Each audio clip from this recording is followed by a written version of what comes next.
আজকে আমি তৈরি করে নিলাম ফ্রেশ বাটার। বাড়িতে খুব সহজে কিভাবে বাটার তৈরি করা যায় সেটাই সবার সাথে শেয়ার করলাম। কত সুন্দরভাবে বাটারটা হয়ে আসছে।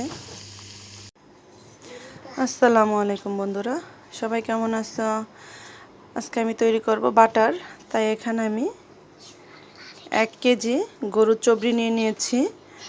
তো আমি সুন্দরভাবে এগুলোকে ধুয়ে পরিষ্কার করে নিয়েছি। এখন চলে যাব চুলায়। চুলা একটা প্যানের মধ্যে দিয়ে দিয়েছি। এখন আস্তে আস্তে জাল করে আমি এটাকে বানিয়ে নেব। এর মধ্যে এখন দিয়ে দেব কিছুটা গরম মশলা। গরম মশলাটা দিয়ে দিলাম। এবার আস্তে আস্তে জাল করে আমি এটা থেকে চবড়ি বের করে নেব। বেশ অনেকক্ষণ জাল করে আমি এটাকে গলিয়ে নেব। ওই যে আস্তে আস্তে গলে আসতেছে।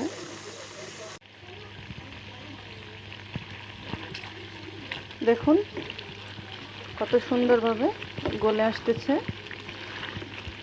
এভাবে মাংসের সাথে চবড়ি আসলে দেখা যায় চবড়িগুলো ফেলে না দিয়ে আমরা ফ্রেশ বাটার ঘরেই তৈরি করে নিতে পারি।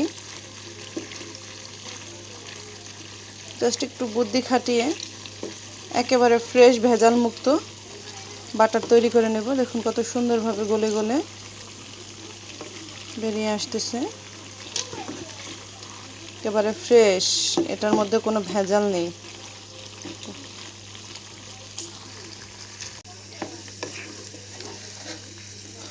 তো আমাদের এখন চবড়ি দেখুন তৈরি হয়ে গেছে। এবার এটাকে আমি নামিয়ে একটু সেকে নেব। দেখুন এভাবে আমি ছেঁকে নিয়েছি। এখন এটাকে আমরা জমালেই দেখবেন কত সুন্দর একটা বাটার হয়ে গেছে। এটা আমি 2-4 ঘন্টার জন্য এখন রেখে দেব। তারপরে আপনাদের সাথে আবার দেখাবো যে এটার কীরকম হলো। অনেকটাই ঠান্ডা হয়ে আসছে। এরপর যে একটা জারের মধ্যে এখন আমি এটাকে ঢেলে নেব।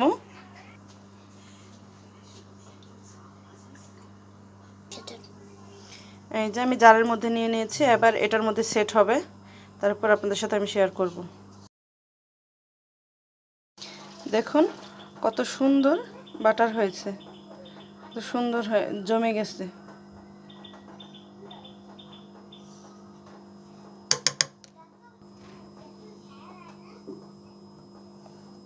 মাশাআল্লাহ।